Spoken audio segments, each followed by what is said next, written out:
बिस्मिल्लाहिर्रहमानिर्रहीम इय्याक नअबुदु व इय्याक नस्तईन। मैं अपनी पाकिस्तानी कौम की तरफ से सबसे पहले जो बजौड़ के अंदर दहशत गर्दी का हमला हुआ, जिसमें अभी पता नहीं चल रहा लेकिन 40 शहादतें हो चुकी हैं और कहते हैं 50 लोग इस वक्त बुरी तरह उस धमाके से वो ज़ख्मी हैं। तो मैं सारी कौम की तरफ से इनके घर वालों के लिए, इनकी फैमिलीज़ के लिए, बच्चों के लिए, इनके बड़ों के लिए, माँ बाप के लिए जो शहीद हुए हैं, हम सब आपके लिए दुआ करते हैं कि अल्लाह आपको हिम्मत दे, ताकत दे, सब्र दे इस मुश्किल वक्त से गुज़रने का, और सारी कौम आपके साथ है। इसके साथ मैं अपनी गवर्नमेंट को जो पैगाम देना चाहता हूँ वो बड़ा आसान है, सिंपल है। पैगाम यह है कि जब सारी आपकी resources, intelligence agencies, security forces, उनका सिर्फ़ एक ही मकसद हो कि मुल्क की सबसे बड़ी जमात उसको किसी ना किसी तरह ख़त्म किया जाए, हर किस्म के उनके ऊपर केसेस किए जाएं, उनको जेलों में डाला जाए, उनके घरों के ऊपर हमले किए जाएं, उनके लिए उनके रिश्तेदारों का पता चलवाओ, उनकी बिजनेसेस बंद करो और किसी ना किसी तरह इनको ख़त्म करो। जब एक हुकूमत का सारी तवज्जो इधर आ जाती है तो वो कैसे, जो नज़र आ रहा है कि दहशतगर्दी बढ़ती जा रही है, वो कैसे इसका मुकाबला करेगी। देखिए, हमें एक अल्लाह ने सुनहरी मौका दिया था जब अफ़गान गवर्नमेंट गिरी और जो नई हुकूमत तालिबान की आई, तो हमारे पास एक सुनहरी मौका था कि हम इस दहशतगर्दी के ऊपर पूरी तरह काबू पा जाएं। क्योंकि हमारा सबसे बड़ा क्या था कि जी गनी हुकूमत के दौरान 3 डिफरेंट दहशतगर्द ग्रुप्स पाकिस्तान में वारदात करते थे। एक था दाइश या आईएसएल, दूसरी टीटीपी, और तीसरा था जो बलोच के लिबरेशन BLA। तो हम उनसे बड़ी कोशिश करते थे लेकिन कोई हमारी मदद नहीं करते थे। तो तालिबान जब गवर्नमेंट आई तो याद रखें कि पाकिस्तान वाहिद मुल्क था जिनके सबसे बेहतरीन ताल्लुकात थे तालिबान से, क्योंकि पाकिस्तान ने दुआ की टॉक्स करवाई, अमेरिकनों को इनके साथ बैठाया, तो सबसे करीब तो हम थे। तो असूलन तो हमें सीधी तौर उसका फ़ायदा उठाना चाहिए था, और ये जो ट्रांजिशन थी जिसमें वो हमारी मदद करने के लिए तैयार थे कि जो टीटीपी को यहाँ सेटल करना था उसमें हम पूरी तरह तवज्जो देते, उनका बंदोबस्त करते कि जब वो यहाँ आना था उस मसले को वहाँ हल करते, और अफ़गान गवर्नमेंट पूरी तैयार थी मदद करने के लिए।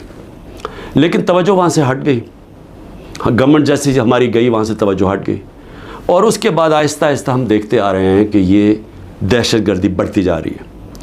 636 एक साल में पख्तूनख्वा में सिर्फ दहशतगर्दी के वाक़या हुए हैं, जिसमें पख्तूनख्वा की पुलिस को सबसे ज़्यादा इसका नुकसान उठाना पड़ा, और उसके अलावा बलूचिस्तान में और वो जो कैंटोनमेंट पे जोब में अटैक हुआ।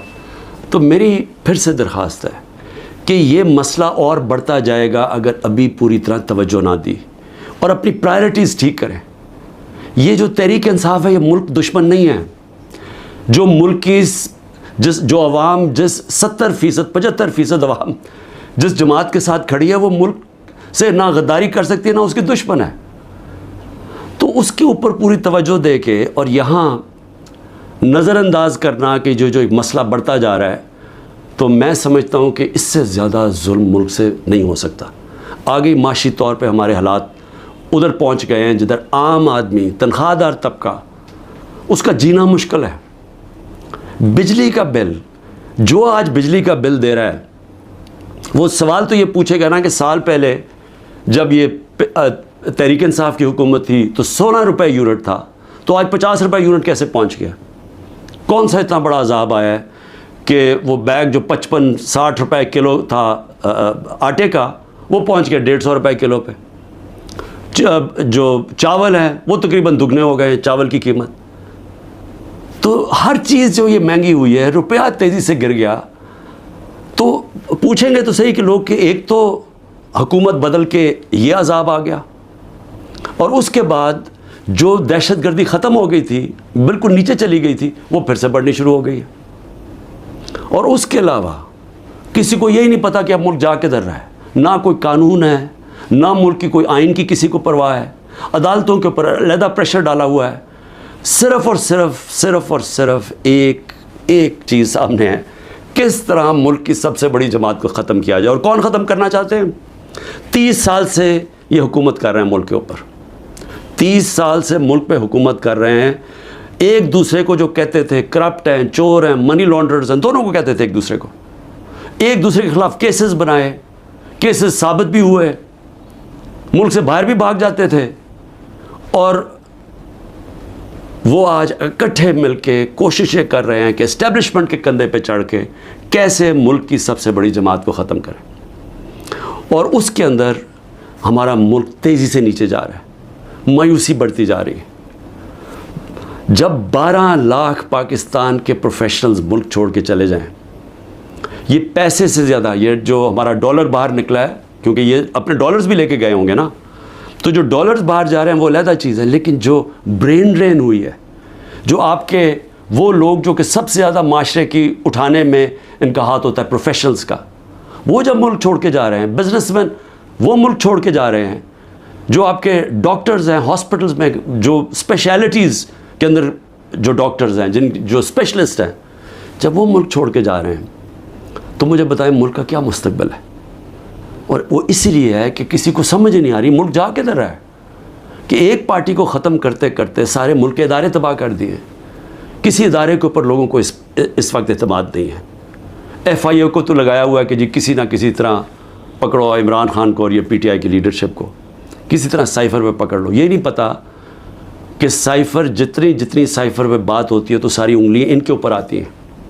ये जो आज इक़्तिदार में बैठे हुए हैं, ये सारी उंगली इनके ऊपर उठती है। और अब तो नून लीग के डिफेंस मिनिस्टर ने भी कह दिया है कि जनरल बाजवा ने तो हमें पहले से बता दिया था कि मैं ये गवर्नमेंट गिराने लगा हूँ। उसने तो ये कहा है कि अगर कोरोना ना आता तो ये तो 1 साल के अंदर गवर्नमेंट गिर गई थी हमारी, और पंजाब तो वो पहले गिराना चाहते थे, उसके बाद कहते थे तुम सेंटर भी ले लो।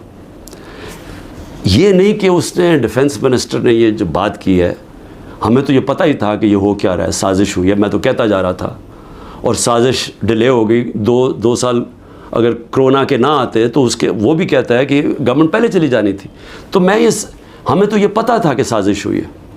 लेकिन ये भी एक और सवाल अब उठता है कि कैसे कोई आदमी जो ग्रेड 22 का एक ऑफिसर है, कैसे वो किस फोरम पे फैसला करता है कि कौन सी हुकूमत रहनी चाहिए, कौन सी जानी चाहिए। क्या बंद कमरे में इतना बड़ा फैसला होना चाहिए जिसकी इतनी बड़ी कीमत कौम अदा कर रही है। आज जिधर हम पहुंच गए हैं, आज पाकिस्तान के हालात हैं, अंदर से लोग बाहर जा रहे हैं और बाहर से लोग पाकिस्तान को पाकिस्तान देख रहे हैं। तो जब इस तरह के हालात हों, क्या मुल्क को सिर्फ यही काम करना चाहिए कि किसी ना किसी तरह जो अवाम की आवाज़ बंद की जाए। पहले इलेक्शन अनाउंस हुए 14 मई को, पंजाब के इलेक्शंस कॉन्स्टिट्यूशन के मुताबिक, सुप्रीम कोर्ट ऑर्डर करता है, गवर्नमेंट मानती नहीं है। उसी वक्त मुझे वैसे अफसोस से कहना पड़ता है कि सुप्रीम कोर्ट को उस वक्त अपनी रिट कायम करनी चाहिए थी। हमें अफसोस है कि उन्होंने इस हुकूमत को आइन को तोड़ने की इजाज़त दे दी। जब आपने उनको कोई एक्शन ही नहीं लिया तो इसका मतलब गवर्नमेंट और तो चौड़ी हो गई। अब तो खुल के कह रही है कि अगर सुप्रीम कोर्ट फैसला भी करता है मिलिट्री कोर्ट्स पे हम मानेंगे नहीं, क्योंकि अब तो उनके लिए तो पाकिस्तान अब जो ताकतवर बैठा हुआ है वो फैसला करेगा आइन का कौन सी शिक माननी है, कौन सी नहीं माननी। तो मैं सिर्फ इसका ये आगे बढ़ने से पहले, ये जो जनरल बाजवा की बातें आप सामने आ रही हैं, कई ऐसी बातें हैं जो मैं इसलिए नहीं करता, मैं अपने इदारों को नुकसान नहीं पहुंचाना चाहता, लेकिन जो ये जिस तरह उन्होंने एक साजिश करके गवर्नमेंट गिराई और कैसे वो मिले हुए थे दूसरों के साथ, ये जो PDM के लोगों के साथ कैसे उनके राब्ते थे, और कैसे उन्होंने जो सबसे बड़ा जुल्म किया कि इत्तेसाब का अमल ख़त्म किया। इत्तेसाब, याद रखें कि जो करप्शन केसेस थे, मैं बार बार कहता हूँ 95% हमारे पहले के करप्शन केसेस आ रहे थे, हमें विरासत में मिले थे, हमने नहीं बनाए थे। मेरे ऊपर तो आज 200 केसेस तकरीबन हो चुके हैं चंद महीने के अंदर। इनके ऊपर 2-2, 3-3 केसेस थे और वो सारे पुराने बने हुए थे, 95% पुराने केसेस थे। ہمیں تو وہ جو احتساب کا عمل تھا وہ بھی جنرل باجوہ نے اس لیے نہیں چلنے دیا کیونکہ ان کی پہلے سے ان سے ڈیل چل رہی تھی، بات چیت چل رہی تھی. لیکن ملک کو آج کتنا نقصان ہوا، وہ کون سا فورم ہے جس کے اندر یہ جائزہ لیا جائے گا کہ ایک کس طرح کے فیصلے نے اس عوام کو کتنا نقصان پہنچایا. میں دوسری بات جو کرنا چاہتا ہوں وہ یہ کہ دیکھیں، مجھے جو سب سے بڑا مجھے خوشی تھی وہ یہ کہ تحریک انصاف پہلی جماعت تھی جس نے خواتین کو پولیٹکس میں لے کے آئے، یعنی انہوں نے شرکت کی پاکستان کی سیاست کے اندر. مجھے فخر اس لیے ہے کہ یہ جو پاکستان موومنٹ تھی اس میں میری والدہ بتاتی ہیں کہ عورتیں کتنی شرکت کرتی تھیں اس پاکستان موومنٹ کے اندر. تو یہ پہلی دفعہ اس طرح عورتوں نے اتنی تعداد میں شرکت کی. ہم جو بائی الیکشنز جیتے، یاد رکھیں کہ جو ہم بائی الیکشنز جیتے ہیں 37 میں سے 30 بائی الیکشن ہم جیتے ہیں، اس میں عورتوں کا بہت بڑا ٹرن آؤٹ تھا. یہاں الیکشن کمیشن کو مصیبت پڑی ہوتی ہے کہ اگر اتنی عورتیں نہ پولنگ اسٹیشن پر نکلی تو ہم الیکشن کینسل کر دیں گے. یہاں ریکارڈ ٹرن آؤٹ ہوا عورتوں کا جس سے ہم نے بائی الیکشنز جیتے. لیکن جو اس حکومت نے کیا ہے عورتوں کے ساتھ جو کیا ہے، پہلے تو یہ چھوڑے نا کہ ہمارا دین کیا کہتا ہے کہ کیسے کیا رویہ ہمارا ہونا چاہیے اسلام میں عورتوں کے ساتھ. اس کے بعد ہمارا جو کلچر ہے، میں بار بار لوگوں کو بتاتا ہوں کہ میں جب پہلی دفعہ باہر گیا پاکستان سے تو میں حیران ہو گیا. اس طرح کی عورتوں کی عزت باہر نہیں ہے، مغربی معاشرے میں نہیں ہے جو کہ ہمارے معاشروں میں ہے. اور جس طرح عورتوں کو سڑکوں پہ گھسیٹا، جس طرح ان کو جیلوں میں ڈالا، جس طرح ابھی تک جس طرح عورتوں کو جیلوں میں رکھا ہوا ہے. اور میں یعنی حیران ہوں کہ کیا ڈاکٹر یاسمین کسی جلانے گھرانے یہ بلڈنگ جلانے میں تھی ملوث؟ کیا عالیہ حمزہ تھی؟ کیا طیبہ تھی؟ کیا صنم تھی؟ کیا ختیجہ؟ انہوں نے کوئی بلڈنگ جلائی ہے؟ ان کو اتنی بڑی سزا کہ 80 دن سے یہ جیلوں میں ہیں. اور بھی عورتیں، کوئی جیو فینسنگ میں کوئی عورت مل گئی اس کو پکڑی جیلوں میں ڈال دیا.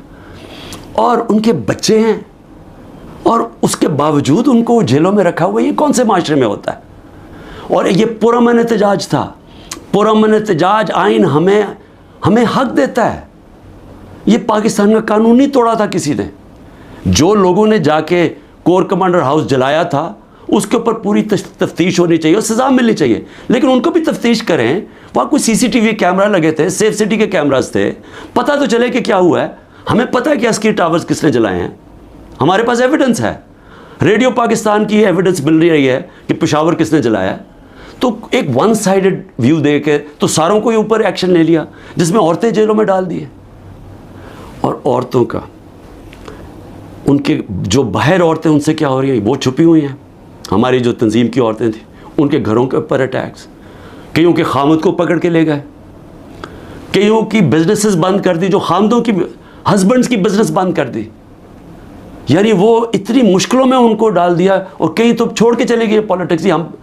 انہوں نے کہا جی ہم نہیں کر سکتے. یہ کون کر سکتا ہے یہ مجھے بتائیں. جن عورتوں کے بچے ہوں، جن عورتوں کے خامد ہوں، بھائی ہوں، باپ ہوں، وہ جب دیکھیں گے کہ یہ ہو رہا ہے عورتوں کے ساتھ، کون اجازت دے گا اپنی عورتوں کو پالیٹکس میں آنے کے لیے؟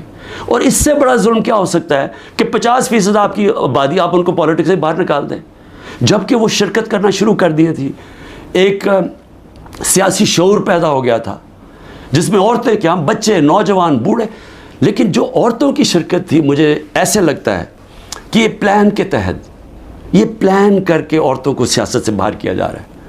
جس طرح انہوں نے اوورسیز پاکستانیز کی ووٹنگ کینسل کروائی، ہم نے جو ان کو ووٹنگ رائٹس دلوائے تھے، ہم نے ان کے پوری سسٹم کے کیسے انہوں نے شرکت کرنی ہے پاکستان کی الیکشن ڈے کے اوپر، پاکستان کے الیکشنز میں ووٹ ڈال کے، وہ انہوں نے ختم کروایا اوورسیز پاکستانیز کو جن کے پیسے پہ ملک چلتا ہے.